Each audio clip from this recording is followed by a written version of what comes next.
Hadirin sekalian, bagi memberkati majlis kita pada petang ini, marilah kita bersama-sama membaca ummul kitab sebagai permulaan. Al-Fatihah.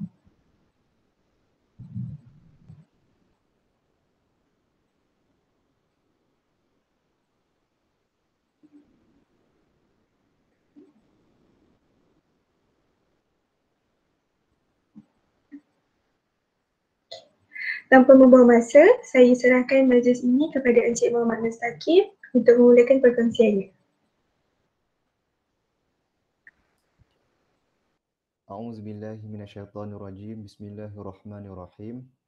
Alhamdulillahirabbil alamin wassalatu wassalamu ala asyrafil anbiya'i wal mursalin sayyidina Muhammadin wa ala alihi wa sahbihi ajma'in. Boleh dengar semua? Boleh dengar ya? Boleh. Okey. Seperti mana yang disebutkan tadi, tajuk yang ingin dikongsikan, saya pasti sebenarnya tajuk ini pun dah berulang kali ataupun pernah juga dibincangkan oleh banyak penceramah-penceramah sebelum ni, iaitu Al-Quran dan bukti saintifik. Outline saya punya discussion pembincangan kita hari ini antaranya ialah ingin mengetengahkan apakah idea yang dikatakan pembuktian Al-Quran dari sudut saintifik. Kemudian kita tengoklah sikit contoh-contohnya, bagaimana perkara dan kemudian bagaimana pendekatan ini dilihat dari sudut keilmuan, dan apakah terdapat kecenderungan untuk kecenderungan terhadap risiko-risiko melakukan kesilapan dalam menjadikan kaedah saintifik sebagai neraca kebenaran, dan bagaimana nak menserasikan perkara yang tak dapat dibuktikan secara saintifik mengikut gaya pemikiran yang baik. Okey. Kita terus kepada permulaan. Kalau kita tengok, kita faham sendiri dan kita memang dah diajar bahawa Al-Quran merupakan kitab wahyu yang menjadi panduan buat seluruh manusia. Dan yang paling penting, ia mengandungi ilmu Allah yang sangat tinggi. Tapi sebahagian daripada Al-Quran itu, selain daripada Allah menyebut tentang suruhan-suruhan seperti solat, larangan-larangan untuk meninggalkan perkara-perkara yang dimurkai, Allah juga menyebut dalam Al-Quran tentang fenomena-fenomena alam. Contohnya cerita tentang siang dan malam, bulan dan matahari, bukit bukau, haiwan-haiwan, tumbuh-tumbuhan dan juga kejadian manusia. Jadi banyak perkara ini ketika pada zaman dahulu tidak dapat difahami prosesnya dengan begitu detail ataupun dengan begitu terperinci. Tapi lama-kelamaan apabila sains itu mula berkembang, hasilnya banyak fenomena alam sekeliling yang dapat diterangkan, yang sebelum ini tidak difahami dapat diterangkan, terutamanya menurut kaedah saintifik. Jadi ideanya dekat sini, apabila Al-Quran yang diturunkan 1400 tahun dahulu sudah menceritakan kaedah saintifik yang baru hari ini dapat dibuktikan, maka ideanya ialah dengan kaedah saintifik itu membuktikan apa yang disebut dalam Al-Quran yang pada awal dahulu diturunkan yang tidak difahami oleh manusia, maka dengan kaedah saintifik ia mendapat mengangkat kewibawaan Al-Quran sebagai satu kalam yang benar. Itu dia punya premis ataupun dia punya idea dia. Jadi dengan membincangkan perkara ini terutamanya dalam kalangan khalayak umum, ia dapat mendekatkan terutamanya orang yang bukan Islam kepada Islam, ataupun dapat meningkatkan lagi keimanan orang yang sememangnya sudah berimanlah macam kita. Jadi apa contoh-contohnya? Kalau kita boleh tengok, memang banyak sebenarnya perkara-perkara yang berkaitan sains dan bukti saintifik ini. Kalau kita tengok, contohnya apabila bercakap tentang kejadian manusia, peringkat kejadian manusia. Contohnya dalam surah Al-Mu'minun, Allah menyebut walaqad khalaqnal insana min sulalatin min tin thumma ja'alnahu nutfatan fi qararin makin thumma khalaqna nutfata 'alaqah fa khalaqnal 'alaqata mudghah fa khalaqnal mudghata 'izama fakasawna al-'izama lahma thumma ansha'nahu khalaqan akhar fatabarakallahu ahsanul khaliqin. Jadi dalam ayat ini Allah menceritakan bahawa bagaimana Allah menjadikan manusia mengikut beberapa peringkat. Antara peringkat yang disebutkan dalam ayat ini ialah nutfah yang merujuk kepada air benih. Yang kedua alaqah, darah beku ataupun clot. Yang ketiga mudrah, iaitu seketul daging. Yang seketul daging yang boleh dikunyah. Yang keempat nizam, tulang yang dibaluti daging. Jadi menurut idea yang melihat Al-Quran dari sudut saintifik ini, apabila ilmu embryologi berkembang, maka mereka melihat ternyata bahawa Al-Quran menyatakan kejadian yang sebenar. Jadi kat sini sekali lagi nak katanya Al-Quran dan sains itu selari. Oleh itu mereka melihat bahawa Al-Quran, sains itu membuktikan kebenaran Al-Quran dan sekaligus mengangkat kewibawaan Al-Quran. Satu lagi contoh, kalau kita dapat lihat tentang sifat bulan yang memantulkan cahaya. Ini kalau kita, seperti yang kita tahu dalam ilmu astronomi, memang menunjukkan bahawa dan membuktikan bahawa bulan itu tidak mengeluarkan cahayanya sendiri, tetapi ia memantulkan cahaya matahari yang sampai kepada dia. Jadi orang yang mengetengahkan idea sains menjadi bukti saintifik kepada Al-Quran ini, dia quote satu ayat dalam Al-Quran iaitu tabarakallazi ja'ala fis sama'i buruja wa ja'ala fiha sirajan wa qamaran munira. Jadi ayat ini bermaksud maha berkat Tuhan yang telah menjadikan di langit tempat-tempat peredaran bintang dan menjadikan pada matahari serta bulan yang menerangi. Jadi dalam ayat ini siraj itu merujuk kepada matahari, ataupun kalau kita tengok dari sudut bahasa ia bermaksud lampu, ibarat macam lampu suluh yang membakar. Yang kedua disebut juga qamar, iaitu bulan, dan digambarkan dengan sifat munira, iaitu memberikan nur. Ini yang mereka yang membawa idea sains membuktikan Al-Quran ini mendefinisikan nur itu sebagai cahaya yang dipantulkan ataupun reflected light. Maka di sini dilihat bahawa seolah-olah mereka mengatakan bahawa Al-Quran ini recognize sifat bulan yang memantulkan cahaya. Jadi dengan menemui keselarian sains ilmu falak ini dengan Al-Quran yang mengatakan bahawa bulan ini nur itu cahaya dipantulkan daripada bulan itu, maka jelaslah menunjukkan bahawa Al-Quran itu benar. Cumanya persoalan yang timbul di sini ialah bagaimana kita sebagai terutamanya adik-adik yang mengikuti program sains, pengajaran Islam dengan sains ini, yang menggabungkan sains dengan Islam ini, melihat perkara ini. Adakah perkara ini satu benda yang boleh diguna pakai dalam kita semangat kita untuk mengintegrasikan Islam dengan sains? Yang pertamanya kita kena memahami bahawa Al-Quran itu temanya atau objektif utamanya ialah mukjizat, dan ia ialah kitab mukjizat dan kitab hidayah. Ia bukan buku sains, ia bukan juga buku biologi, bukan buku fizik, bukan buku kimia. Walaupun Al-Quran itu ada menerangkan menerangkan fenomena saintifik, tapi ia bukan buku sains. Dia bukan buku rujukan sains, buku rujukan biologi. Jadi nak menilai Al-Quran itu dari sudut saintifik bukanlah satu benda yang tepat. Kerana apa? Kalau kita tengok keseluruhan Al-Quran itu, dia mengandungi bahasa yang pelbagai.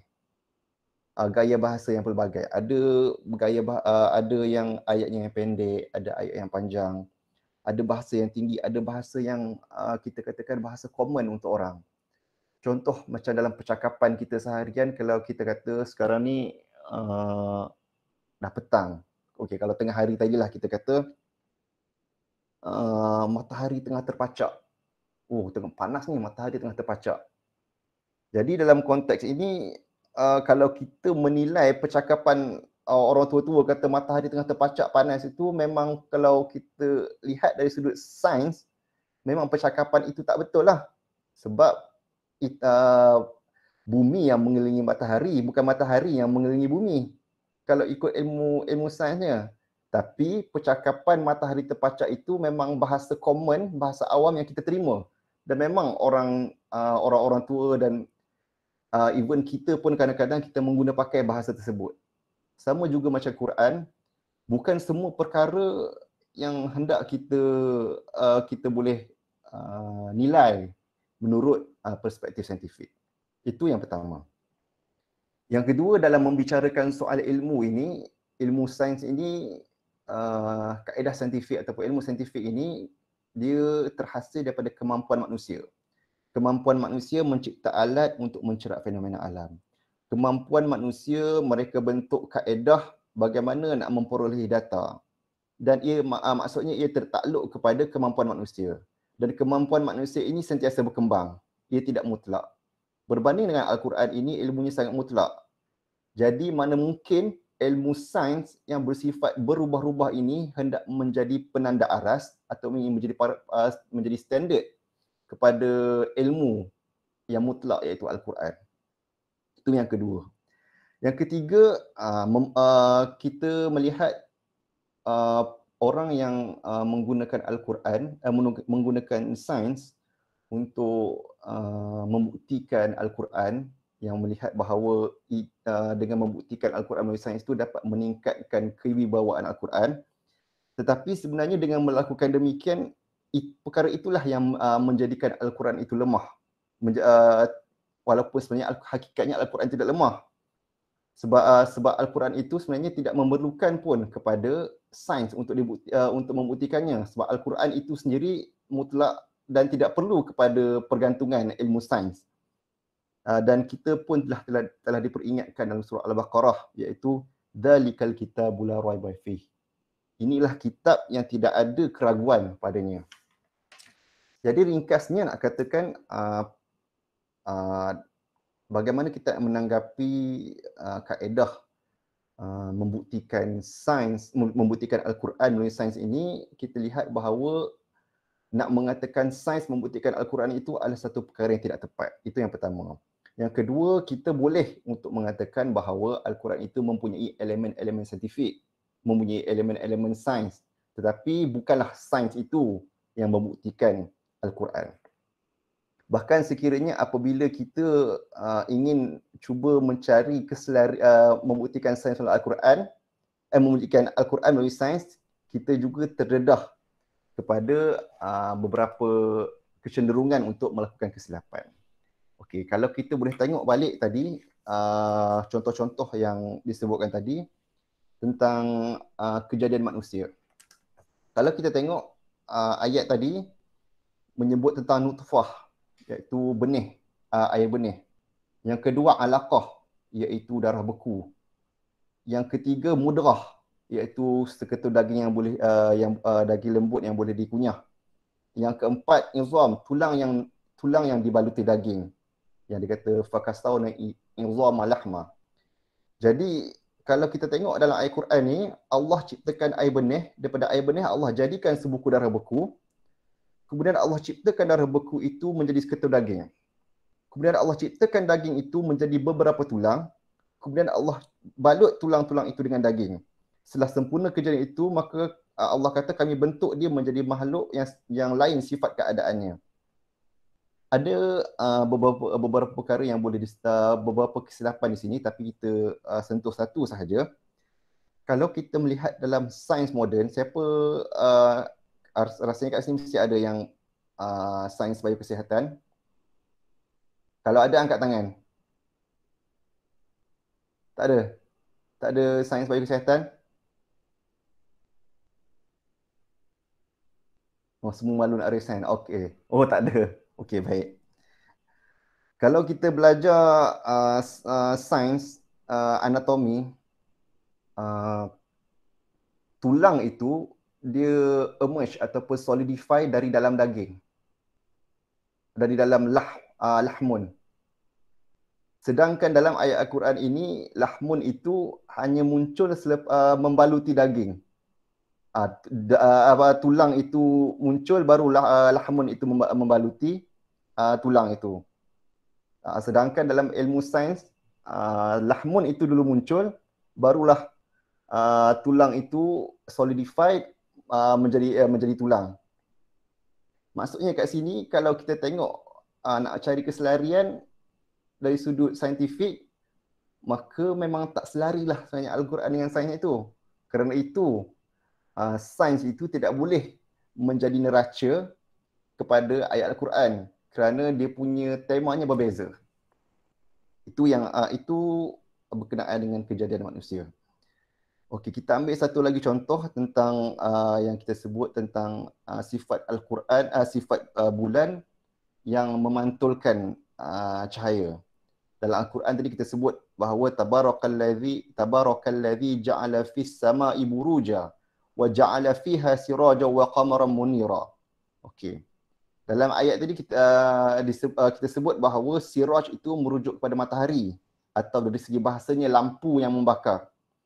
Dan qamarun itu adalah bulan yang dalam ayat ini disifatkan dengan sifat munira, iaitu satu jasad yang bersinar ataupun jasad yang memberikan nur.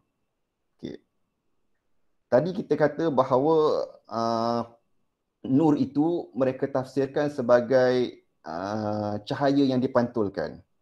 Maka dengan ini tidak seolah-olah Al-Quran menggambarkan sifat bulan itu yang memantulkan cahaya.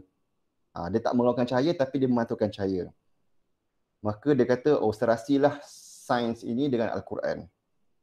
Namun sekiranya kita teliti pentafsiran nur sebagai cahaya yang dipantulkan, itu satu pentafsiran yang tidak tepat. Kerana kalau tengok mana-mana kamus pun, hatta kita pergi cari dalam kamus saraf, cari dalam lisanul Arab, nur itu tidak pernah digambarkan sebagai cahaya yang dipantulkan. Hanya cahaya sahaja.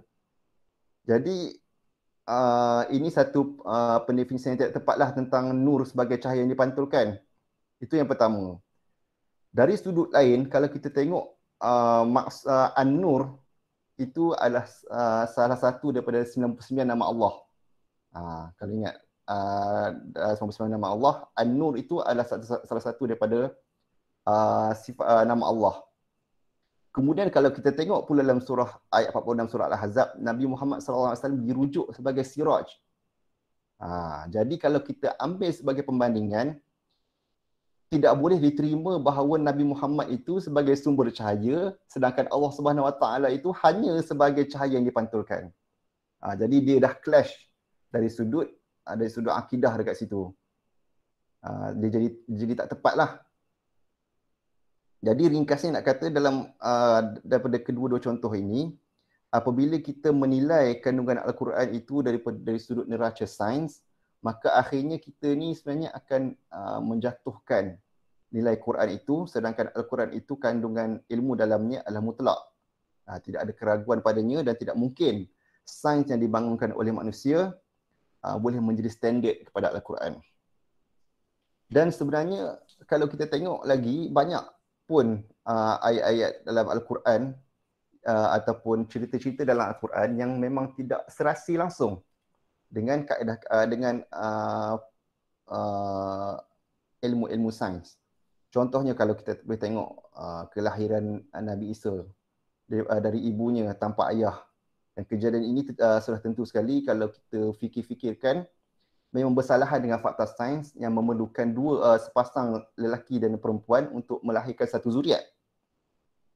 Dan juga kalau kita boleh tengok, Allah memperjalankan Nabi Muhammad sallallahu alaihi wasallam pada malam Isra' dan Mi'raj. Kejadian ini juga bersalahan dengan sains fizik kerana melampaui masa, melampaui jarak kelajuan dan jisim manusia. Mana mungkin kalau kita fikir dengan kelajuan tersebut seorang manusia boleh sampai daripada bumi ke langit hanya dalam tempoh satu malam. Kerana memang tidak masuk akal, tidak logik dari sudut saintifiknya. Yang ketiga, kalau kita boleh lihat juga tentang bagaimana Nabi Ibrahim alaihissalam yang tidak terbakar apabila dicampak ke dalam api oleh Raja Namrud. Sedangkan fitrah ataupun hukum api itu sifatnya membakar benda yang disentuhnya sebab suhunya yang tinggi. Jadi nak katakan kat sini unsur saintifik dalam Al-Quran ini ada banyak macam-macam isi yang tidak mungkin saintifik ini dapat menanggapi, dapat memahami keseluruhannya. Kerana itu kita ini sebagai orang Islam diajar bahawa kita kena yakin dengan Al-Quran dan juga kita kena juga ada gaya pemikiran bagaimana hendak menserasikan perkara-perkara yang tidak dapat dibuktikan oleh sains dengan perkara-perkara yang dapat dibuktikan oleh sains. Contohnya kalau kita tengok sains ini dibangunkan untuk mengetahui aturan ataupun mengetahui hukum atau fitrah alam.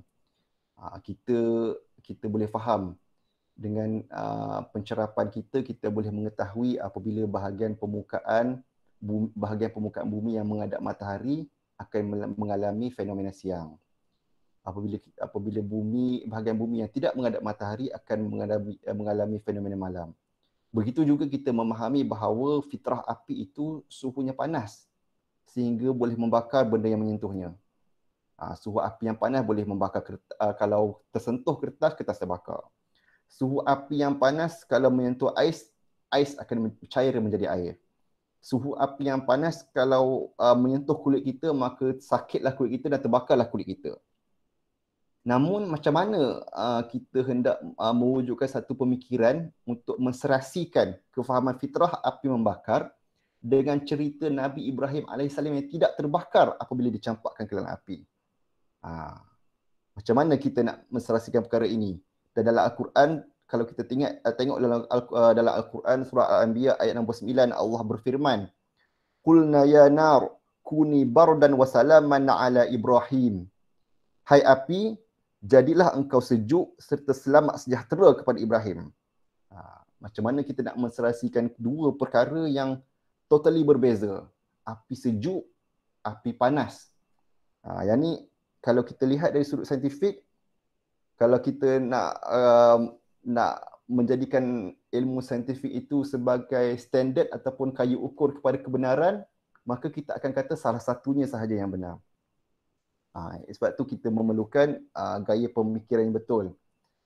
Kalau kita tengok, kalau kita sebagai seorang Muslim, kita percaya tidak ada satu pun dalam dunia ini yang tidak diciptakan oleh Allah Subhanahu Wa Taala. Api diciptakan oleh Allah Subhanahu Wa Taala. Maka fitrah api yang membakar itu juga diciptakan oleh Allah Subhanahu Wa Taala. Maka sekiranya api boleh tunduk kepada kehendak Allah untuk membakar, maka api juga secara hukumnya, secara fitrahnya, dia boleh tunduk kepada Allah Subhanahu Wa Taala untuk menjadi sejuk sehingga tidak membakar Nabi Ibrahim alaihissalam. Jadi di sinilah secara ringkasnya ilmu sains ini memang memungkinkan kita untuk memahami hukum fitrah atau aturan alam sekeliling. Tapi ada satu zat yang berkuasa ke atas aturan itu. Aturan-aturan alam ini ada satu zat yang berkuasa ke atasnya sehingga boleh mengubahnya mengikut kehendaknya, iaitu zat itu ialah Allah Subhanahu Wa Taala. Inilah fikiran yang sentiasa kita perlu tanamkan dalam diri kita, terutamanya kita ini sebagai pelajar ataupun orang yang menceburkan diri dalam bidang sains dan pengajar Islam, perlu melihat semua fenomena itu dari sudut kacamata iman.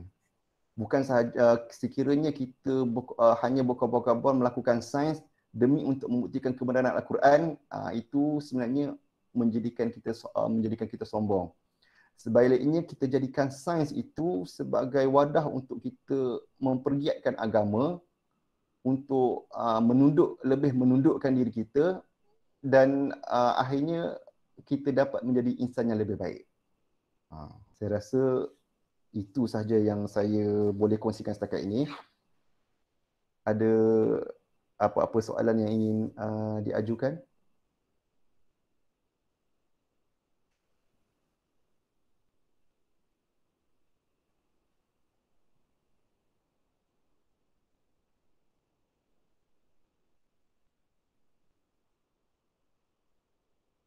Ada apa-apa soalan? Setakat ni tak ada lagi. Okey, tak ada lagi.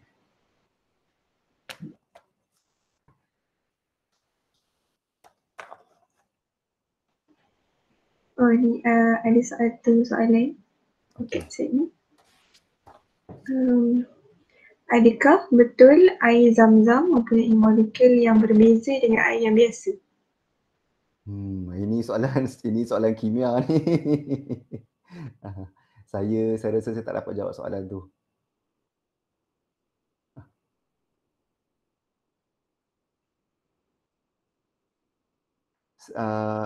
Sefaham saya, air zam-zam itu dia garam mineralnya yang berbeza, tapi komponen kimianya masih lagi sama, H2O. Tapi dia ada tambahan garam mineral yang lebih sikit berbanding air biasa.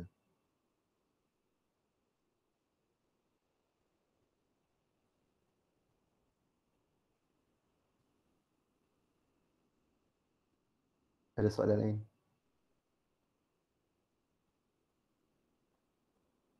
Assalamualaikum doktor. Saya ada soalan. Okey.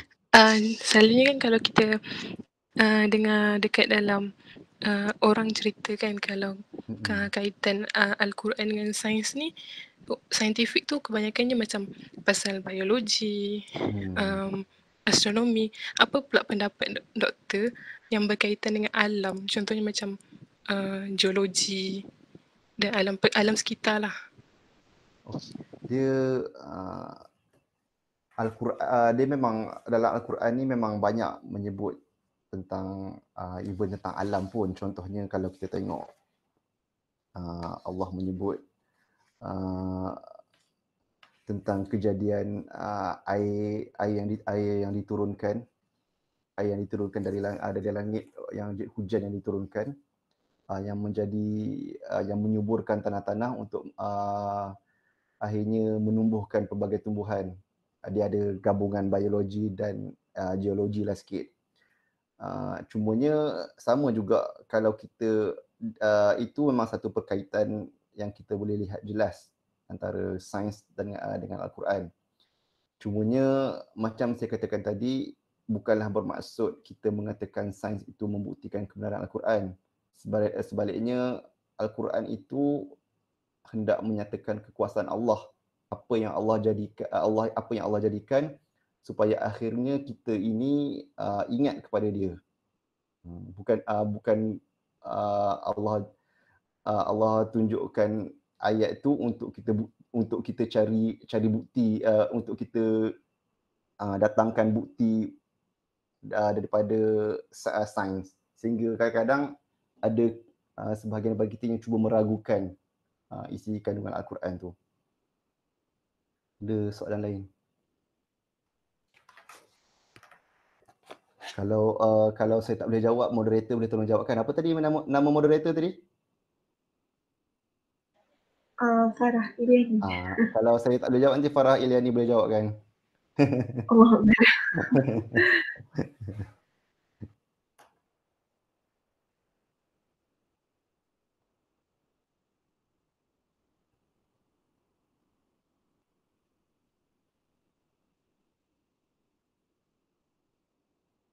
Kalau tak ada soalan, kita boleh berhenti kot. Assalamualaikum doktor. Okey, waalaikumsalam warahmatullahi. Saya ada soalan tapi tak pasti macam boleh kaitan ke tak. Macam kalau ada kat, ni kalau saya tanya, dia tanya saya, dia ada baca kat Twitter pasal ada seorang ni, dia macam mana, dia terangkan pasal sains, tapi dia kata awal-awal kat situ macam dia tak nak kaitkan, dia kata dekat penerangan, dia kata awal tu dia kata dia tak nak kaitkan sains ni dengan Al-Quran sebab dia tahu dia akan macam mungkin akan buat orang keliru. Jadi saya nak tahu betul boleh ke begitu? Macam Okey, ni macam macam itulah lebih kurang. ini dia satu ekstrim yang lain lah, iaitu kita nak memisahkan sains dan Al-Quran itu. Dia mungkin untuk kita husnuzon dengan dia, mungkin dia takut salah faham ataupun takut, betul dah tadi, takut orang terkeliru. Cumanya kita sebagai pelajar sains gunaan dengan pengajian Islam, kita yakin bahawa dalam Al-Quran itu memang terdapat elemen-elemen sains. Kalau macam kita kata tadi, ada soalan yang sama ni. Apa pendapat mengatakan bahawa sains tidak boleh dikaitkan dengan Quran sebab perkara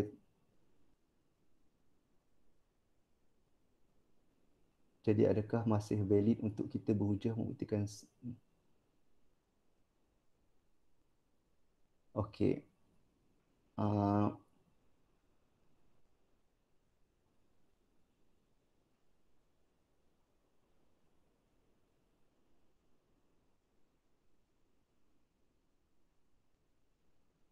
Nak memisahkan Al-Quran dengan sains pun satu perkara yang tidak boleh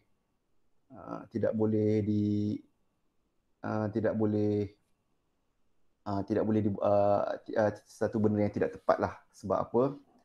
Even dalam Al-Quran itu memang terdapat elemen, macam saya kata tadi, terdapat elemen-elemen sains.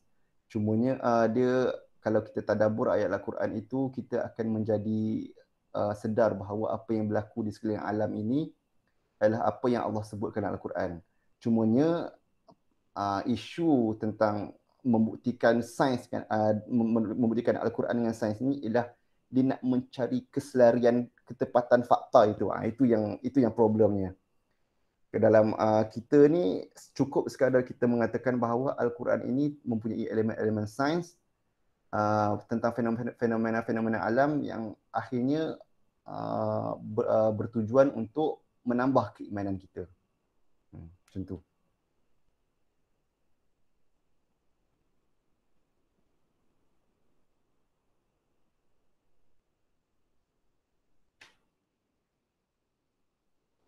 Baik, faham. Terima kasih doktor. Okey.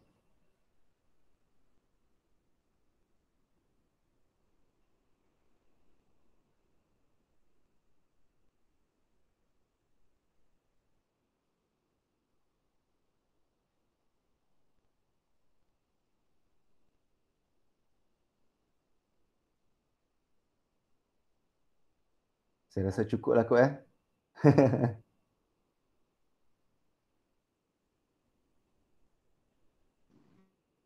Doktor, ada soalan lagi tak? Saya tiba-tiba datang. Okey. Dia terfikir macam kalau macam ada orang tanya kita macam kami daripada kursus sains gunaan dan pengajian Islam. Bila seorang tanya macam kaitkan antara macam sains dengan Al-Quran, contoh macam pasal peredaran bumi tadi tu dengan matahari, macam bila kita orang tak mampu nak jawab, kiranya cukup ke sekadar macam kalau kita jawab macam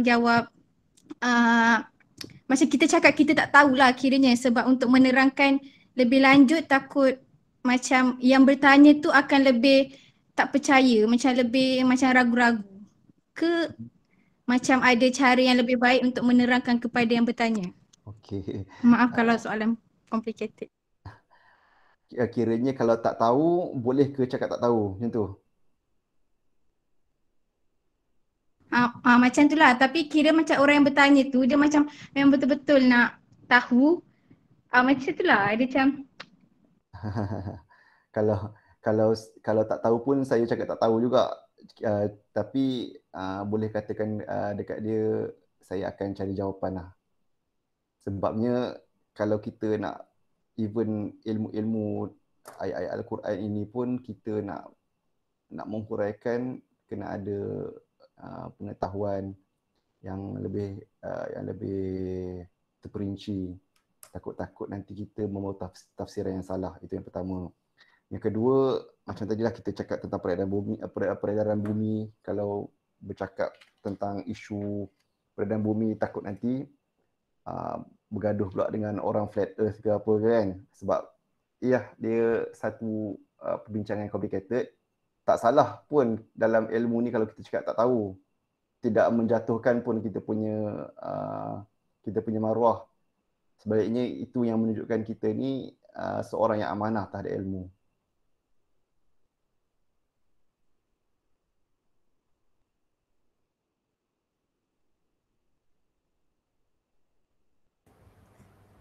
Doktor, maaf kalau saya nak bertanya, tapi soalan saya mungkin macam di luar tajuk sikit lah.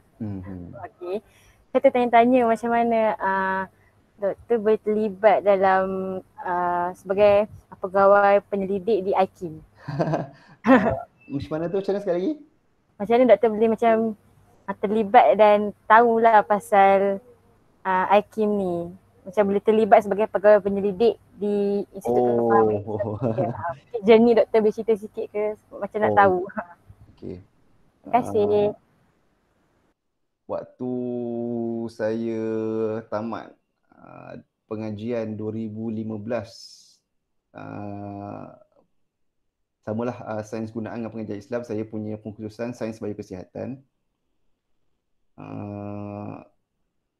Tahun 2015 tu lah saya, time tu Dr. Sheikh dia baru masuk ke IKIM. Jadi dia kata kalau berminat boleh masuk jadi research assistant. Time tu research assistant. Research assistant ni bukan pegawai, bukan pegawai lah, dia macam pembantu penyelidik, tolong buat research dalam tempoh 6 bulan macam tu. Lepas tu bila dah ada projek lain sambung. Akhirnya bila ada kekosongan jawatan tu saya apply. Dan tu kebetulan tengah buat master bawah Prof Mahdia Datin Dr. Nur Naimah. Bila apply tu masuk interview, akhirnya itulah jadi pegawai penyelidik kat sini. Dia tak ada cerita-cerita macam drama pun, dia straightforward je macam tu je. Okey. Terima kasih doktor. Okey.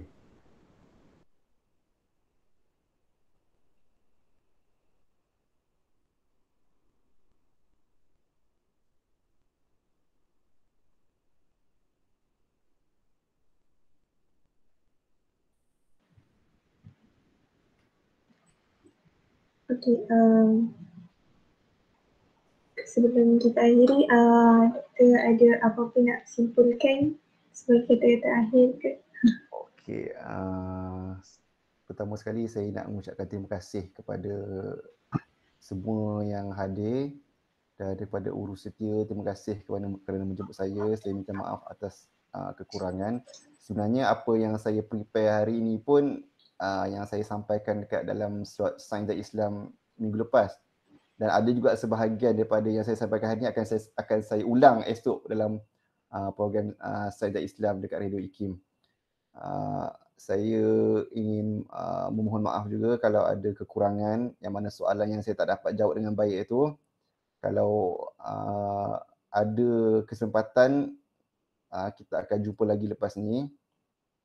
Sebenarnya saya pun topik ni disebabkan kebetulan saya memang buat topik ni kat radio, jadi saya pilih tajuk ni lah. Kalau ikut saya punya bidang lebih kepada perbincangan tentang etika, bioetik dan juga fiqh berkaitan dengan sains.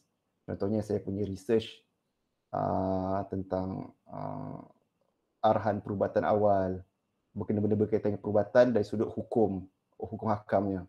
Yang ni lebih kepada aspek pemikiran sosiologi. Dia macam lari sikit lah, tapi masih lagi sebahagian daripada bidang sains dan Islam itu sendiri. Saya ucapkan terima kasih kepada semua. Mohon maaf atas kesilapan. Wabillahi taufiq wal hidayah. Wassalamualaikum warahmatullahi wabarakatuh.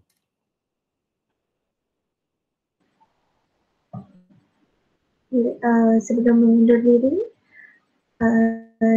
saya ingin memohon maaf sekiranya terdapat sebarang kesilapan sehingga saya menyedarikan majlis ini. Kita akhiri majlis hari ini dengan tasbih kafarah dan surah Al-Ikhlas.